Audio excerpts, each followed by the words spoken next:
ಶ್ರೀ ಗುರುಭ್ಯೋ ನಮಃ ಹರಿ ಓಂ. ಅಯಂ ಸರ್ವೇಷ್ಟದಾತಾ ಮೇ ಸರ್ವಾರಿಷ್ಟ ನಿವಾರಕಃ ಸರ್ವೋತ್ಕೃಷ್ಟೋಯಮೇವೈಕಃ ತದೀಯೋಹಂ ಸಮೇಪತಿಃ. ಸಮಸ್ತ ದೇವತಾ ಗುರುಭ್ಯೋ ನಮಃ. ಎಲ್ಲ ಅಧ್ಯಾತ್ಮ ಬಂಧುಗಳಿಗೆ ನಮಸ್ಕಾರಗಳು. ಇವತ್ತಿನ ದಿನ ನಾಗೇಂದ್ರಾಚಾರ್ಯರು ಶ್ರೀಮದಾಚಾರ್ಯರು ಅವತಾರ ಮಾಡಬೇಕಾದ್ರೆ ಅವರು ಅನುಸರಿಸಿದಂತಹ ಸ್ವರೂಪವನ್ನು ತಿಳಿಸುವಲ್ಲಿ ಅನುಸರಿಸಿದ ನಿಯಮಗಳು, ವಾದರಾಜರು ಏನು ನಿಯಮಗಳನ್ನು ಅನುಸರಣೆ ಮಾಡಿದರು, ಶ್ರೀಮದಾಚಾರ್ಯರು ತಮ್ಮ ಸ್ವರೂಪವನ್ನು ತಿಳಿಸೋದಕ್ಕೆ ಅನುಸರಿಸಿದ ನಿಯಮಗಳು ಯಾವುದು ಅಂತನ್ನೋದ್ರ ಬಗ್ಗೆ ವಿಡಿಯೋ ಮಾಡಿ ಹಾಕಿದ್ದಾರೆ. ನಾವು ಕೇಳಿದ ಪ್ರಶ್ನೆಗಳಿಗಂತೂ ಉತ್ತರ ಬಂದಿಲ್ಲ. ನಾರಾಯಣಾಚಾರ್ಯರ ವಾಕ್ಯಕ್ಕೆ ಇನ್ನೂವರೆಗೆ ಅಬೋಧಾದಿ ಜನದ ಮನಸ್ತಾಪಂ ಅಂತನ್ನುವುದು ಹೇಳಿದ್ದು, ಹಾಗೂ ಕಥಂ ಮಮ ಶಕ್ತಿರ್ ಭವಿಷ್ಯತಿ ಅಂತ ಅದು ಚಿಂತಾರೂಪವಾದಂತಹ ಖೇದ ಅಂತ ಹೇಳಿದ್ದು, ಇದರ ಬಗ್ಗೆ ಮಾತುಗಳನ್ನು ಅವರಿಂದ ಉತ್ತರವನ್ನು ನಾವು ನಿರೀಕ್ಷೆ ಮಾಡಿದ್ವಿ. ಅದು ಯಾವುದಕ್ಕೂ ಉತ್ತರ ಬರಲಿಲ್ಲ. ಯುಕ್ತಿ ಮಲ್ಲಿಕಾದಲ್ಲಿ ಬರುವಂತಹ ಸುರೋತ್ತಮ ತೀರ್ಥರ ವಾಕ್ಯವನ್ನು ಹೇಳಿದ್ದರ ಸ್ಪರ್ಶವನ್ನೂ ಅವರು ಮಾಡಿಲ್ಲ. ಈಗ ಹೊಸದಾಗಿ ಒಂದು ಕಲ್ಪನಾ ಲಹರಿ, ತಾವೇ ಒಂದು ಕಲ್ಪನೆಯನ್ನು ಮಾಡಿಕೊಂಡು ಆ ಮಾತುಗಳನ್ನು ರುಜುತ್ವಕ್ಕೆ ಬಾಧಕವಾದ ಅಂಶಗಳನ್ನು ಪರಿಹಾರ ಮಾಡಿಕೊಳ್ಳುವುದಕ್ಕೆ ನೋಡ್ತಾ ಇದ್ದಾರೆ. ಅದರ ಬಗ್ಗೆ ಸ್ವಲ್ಪ ನಾವು ವಿವರವಾಗಿ ತಿಳಿಬೇಕು. ಅವರು ನಮಗೆ ಪ್ರಶ್ನೆ ಮಾಡಿದ್ರು, ರುಜುಗಳು ತತ್ವಜ್ಞಾನವನ್ನು ತಿಳಿಸುವ ಗ್ರಂಥದಲ್ಲಿ ತಮ್ಮ ಸ್ವರೂಪವನ್ನು ತಿಳಿಸಬೇಕು, ವಾದಿರಾಜರು ತಮ್ಮ ರುಜುತ್ವವನ್ನು ಹೇಳಿಕೆ ಬೇಕು ಅಂತನ್ನುವ ನಿಯಮ ಏನಿದೆ ಅಂತನ್ನುವ ಪ್ರಶ್ನೆಯನ್ನು ಮಾಡಿದ್ರು. ನಾವು ಅವರಿಗೆ ಪ್ರಶ್ನೆಯನ್ನು ಮಾಡ್ತೇವೆ. ಶ್ರೀಮದಾಚಾರ್ಯರು ತಮ್ಮ ಸ್ವರೂಪವನ್ನು ತಮ್ಮ ಗ್ರಂಥಗಳಲ್ಲಿ ತಿಳಿಸಿದ್ದಾರೆ. ವಾದಿರಾಜಗುರು ಸಾರ್ವಭೌಮರು ತಮ್ಮ ಗ್ರಂಥಗಳಲ್ಲಿ ತಿಳಿಸಬಾರದು ಅಂತನ್ನೋದಕ್ಕೆ ನಿಯಮ ಮಾಡುವಂಥವ್ರು ನೀವ್ಯಾರು? ಸರ್ವಜ್ಞರು ಶ್ರೀಮದಾಚಾರ್ಯರು ಆ ಕಾಲದಲ್ಲಿ ಅವತಾರ ಮಾಡಿದಾಗ ಸಿದ್ಧಾಂತವನ್ನು ಸ್ಥಾಪನೆ ಮಾಡಬೇಕಾಗಿತ್ತು, ಆದ್ದರಿಂದ ಸ್ವರೂಪವನ್ನು ತಿಳಿಸಿದರು ಅಂತ ಹೇಳೋದಾದರೆ, ವಾದಿರಾಜಗುರು ಸಾರ್ವಭೌಮರು ಗ್ರಂಥಗಳನ್ನು ಬರೆದು ತತ್ವಜ್ಞಾನ ಕೊಡೋದಕ್ಕೆ ಹೊರಟಿದ್ದಾರೋ ಇಲ್ಲವೋ? ತತ್ವಜ್ಞಾನ ಕೊಡುವ ಗ್ರಂಥಗಳೇ ಅಲ್ಲ ಅಂತನ್ನೋದಿದ್ರೆ ನಾವು ಪ್ರಶ್ನೆ ಮಾಡೋದಿಲ್ಲ. ತತ್ವಜ್ಞಾನ ಕೊಡೋದಕ್ಕೆ ಹೊರಟಾಗ ಅವರು ರುಜುತ್ವವನ್ನು ತಿಳಿಸಬಾರದು ಅಂತ ನಿಯಮ ಮಾಡಲಿಕ್ಕೆ ನೀವ್ಯಾರು ಅಂತನ್ನುವ ಪ್ರಶ್ನೆಯೂ ಕೂಡ ನಮಗೆ ಬರುತ್ತದೆ. ಇವರು ರುಜುತ್ವವನ್ನು ಹೇಳುವಂಥವರು ಎಷ್ಟು ಗೊಂದಲದಲ್ಲಿದ್ದಾರೆ ಅಂತಂದರೆ, ಅವ್ರು ಏನು ಮಾತನಾಡ್ತಾ ಇದ್ದಾರೆ ಅವ್ರಿಗೆ ಅರ್ಥ ಆಗ್ತಾ ಇಲ್ಲ. ಒಂದು ಕಡೆ ಹೇಳ್ತಾರೆ ರುಜುತ್ವವನ್ನು ತಿಳಿದೇ ಇದ್ದರೆ, ಇದೇ ವಿಡಿಯೋದಲ್ಲೇ ಹೇಳ್ತಾರೆ ಗುರುಗಳ ಸ್ವರೂಪವನ್ನು ತಿಳಿದೇ ಇದ್ದರೆ ಅವರಿಗೆ ಮೋಕ್ಷ ಆಗೋದಿಲ್ಲ ಅಂತನ್ನೋದಕ್ಕಾಗಿ ವಾದಿರಾಜರು ತಮ್ಮ ಸ್ವರೂಪವನ್ನು ಆಖ್ಯಾನದಲ್ಲಿ ತಿಳಿಸಿದರು ಅಂತ ಹೇಳ್ತಾರೆ. ಆದರೆ ಗ್ರಂಥಗಳನ್ನು ಬರಿತಾ ಇರಬೇಕಾದರೆ ಅದು ಗುಹ್ಯವಾದದ್ದು, ತಿಳಿಸಬಾರದು ಅಂತನ್ನೋದಕ್ಕಾಗಿ ಬಿಡ್ತಾ ಇದ್ದಾರೆ ಅಂತ ಹೇಳ್ತಾರೆ. ಎರಡೂ ಮಾತುಗಳು ಅತ್ಯಂತ ವಿರುದ್ಧವಾದಂತಹ ಮಾತುಗಳು. ನಾವು ನಿಮಗೊಂದು ಪ್ರಶ್ನೆಯನ್ನು ಕೇಳ್ತೇವೆ, ಉತ್ತರ ಹೇಳಿ. ವಾದಿರಾಜರ ಗ್ರಂಥಗಳನ್ನು ಓದುವವರು ಮೋಕ್ಷಕ್ಕೆ ಹೋಗಬೇಕು, ಹೋಗಬಾರದು? ವಾದಿರಾಜರ ಗ್ರಂಥಗಳನ್ನು ಅವರು ಬರೆದದ್ದು ಶ್ರೀಮದಾಚಾರ್ಯರ ಸೇವೆ ಅಂತಾದರೆ, ಶ್ರೀಮದಾಚಾರ್ಯರ ಶಿಷ್ಯರಿಗೆ ಮೋಕ್ಷ ಆಗಬೇಕು ಅನ್ನುವ ಇಚ್ಛೆ ಇಟ್ಕೊಂಡು ಬರೆದಿದ್ದಾರೆ ಅಂತನ್ನೋದಾದರೆ, ತತ್ವಜ್ಞಾನವನ್ನು ಕೊಡುವ ಗ್ರಂಥದಲ್ಲಿ ವಾದಿರಾಜ ಗುರು ಸಾರ್ವಭೌಮರು ಯಾವ ಕಾಲಕ್ಕೂ ಕೂಡ ಹೇಳಬಾರದ ಮಾತುಗಳನ್ನು ಹೇಳಬಾರದಾಗಿತ್ತು. ತಮ್ಮ ಸ್ವರೂಪ ಜ್ಞಾನ ಇಲ್ಲದೇನೆ ಮೋಕ್ಷ ಆಗೋದಿಲ್ಲ ಅಂತನ್ನೋದಾದರೆ, ತಮ್ಮ ಸ್ವರೂಪದ ಬಗ್ಗೆ ವಿಪರೀತವಾಗಿ ಹೇಳುವಂತಹ ಉದ್ದೇಶ ಏನಿದೆ ವಾದಿರಾಜ ಗುರು ಸಾರ್ವಭೌಮರಿಗೆ? ಹಾಗಿದ್ದರೆ ವಾದಿರಾಜ ಗುರು ಸಾರ್ವಭೌಮರ ಗ್ರಂಥಗಳನ್ನು ಯಾರ್ಯಾರು ಓದ್ತಾರೋ ಅವರು ಯಾರೂ ಕೂಡ ವಾದಿರಾಜರ ಸ್ವರೂಪವನ್ನು ತಿಳಿಯದೇನೆ, ಮೋಕ್ಷಕ್ಕೆ ಹೋಗದೇನೆ, ಪಾಪಗಳನ್ನು ಕಟ್ಟಿಕೊಳ್ಳಬೇಕು, ನರಕಾದಿ ಅನರ್ಥಗಳನ್ನು ಅನುಭವಿಸಬೇಕು ಅಂತನ್ನುವ ದೃಷ್ಟಿಯನ್ನೇ ಇಟ್ಕೊಂಡು ಯಾರಾದರೂ ಗ್ರಂಥವನ್ನು ಬರೆಯೋದು ಸಾಧ್ಯವಾ? ವಿಚಾರ ಮಾಡಿ. ಹೇಳಬೇಕಾದ್ರೆ ಏನು ವಿಷಯ ಮಾತನಾಡ್ತಾ ಇದ್ದೀರಿ ಎನ್ನುವುದೇ ನಿಮಗೆ ಗೊತ್ತಿಲ್ಲ. ಒಂದು ಕಡೆಗೆ ಅವರ ಸ್ವರೂಪವನ್ನು ತಿಳಿಬೇಕು, ಮೋಕ್ಷ ಆಗ್ತದೆ ಅಂತ ಹೇಳ್ತೀರಿ, ಇನ್ನೊಂದು ಕಡೆಗೆ ಹೇಳ್ತೀರಿ ಅವರ ಸ್ವರೂಪವನ್ನು ಮುಚ್ಚಿಟ್ಟುಕೊಂಡ್ರು ಅಂತ ಹೇಳ್ತೀರಿ, ತಿಳಿಸುವ ಕಾರಣ ಇಲ್ಲ ಅಂತ ಹೇಳ್ತೀರಿ.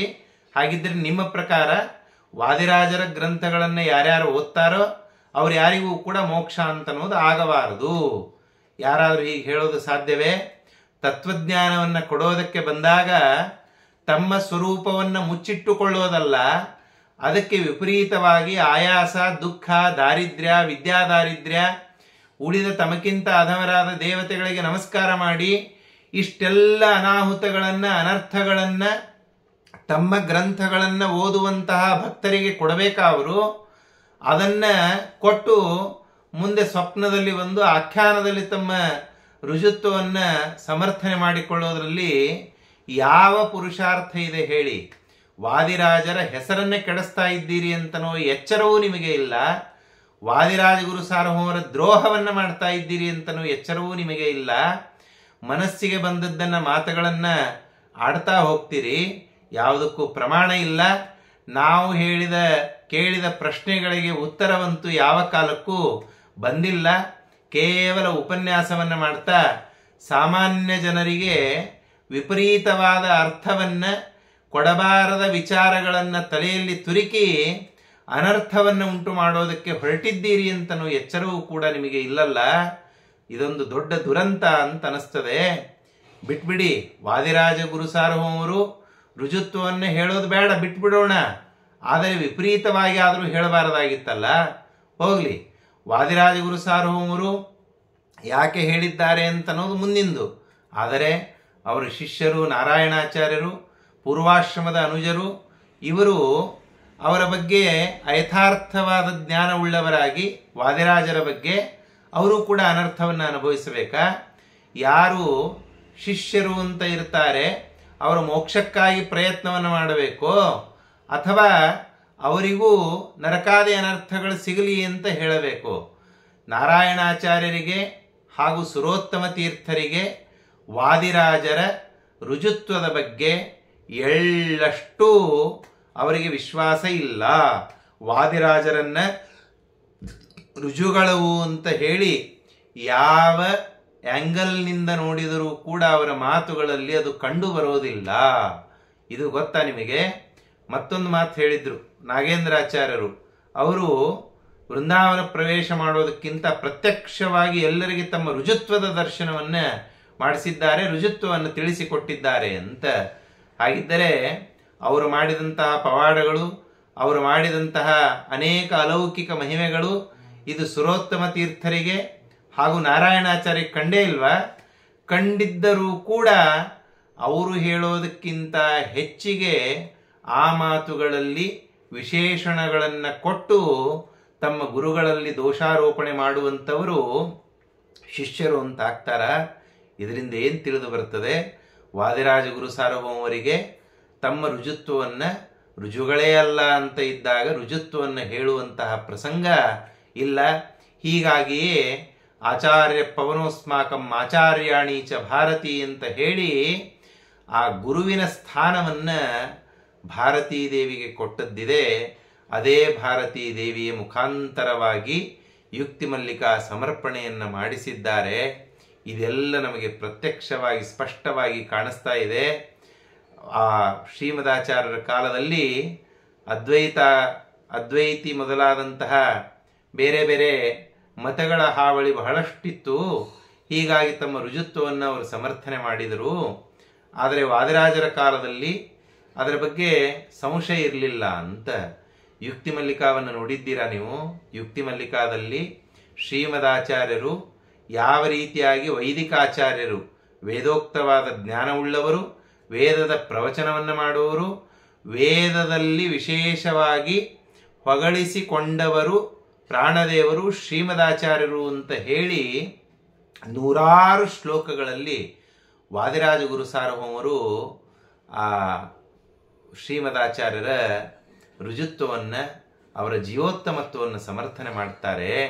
ಆದರೆ ವಾದಿರಾಜ ಗುರು ಸಾರ್ವಭೌಮರ ಗ್ರಂಥಗಳಿಗೆ ಟಿಪ್ಪಣಿ ಬರೆದಂತಹ ನಾರಾಯಣಾಚಾರ್ಯರಾಗಲಿ ಸುರೋತ್ತಮ ತೀರ್ಥರಾಗಲಿ ಒಂದೂ ಕಡೆಗೂ ಕೂಡ ವಾದಿರಾಜ ಗುರು ಸಾರ್ವಭೌಮರ ಬಗ್ಗೆ ಮಾತನ್ನೇ ಆಡೋದಿಲ್ಲ.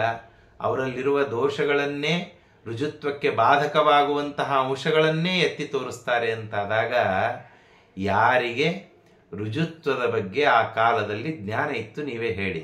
ಯಾರಿಗೂ ಜ್ಞಾನ ಇರಲಿಲ್ಲ.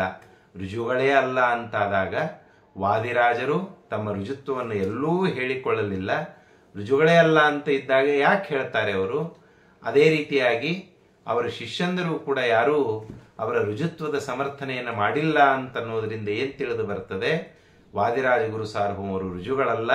ಈ ರುಜುತ್ವದ ಕಲ್ಪನೆ ಏನಿದೆ ಇದು ಕಾಲಾಂತರದಲ್ಲಿ ಬಂದದ್ದು ಅಂತನ್ನೋದು ಅತ್ಯಂತ ಸ್ಪಷ್ಟವಾಗಿ ನಮಗೆ ತೋರುತ್ತದೆ.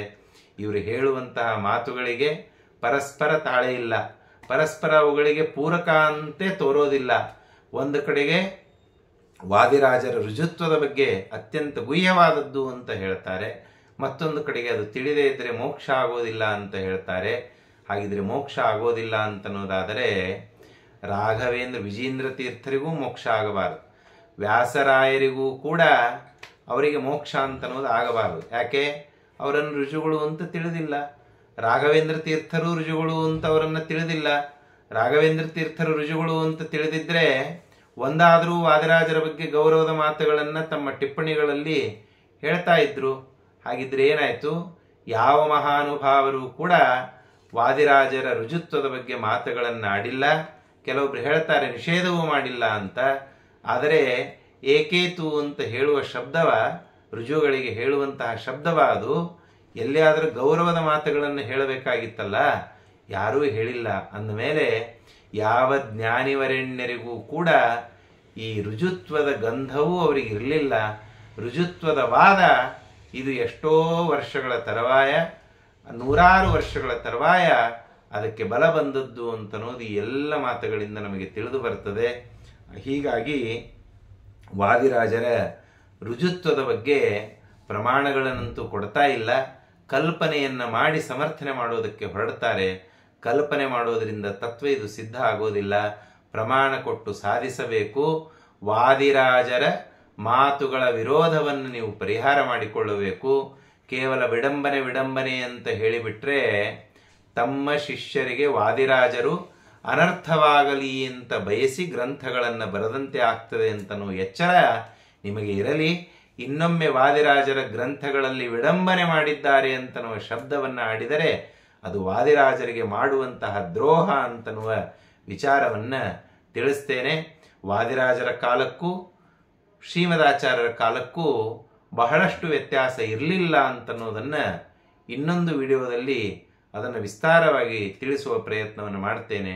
ಶ್ರೀಕೃಷ್ಣ ಅರ್ಪಣಮಸ್ತು.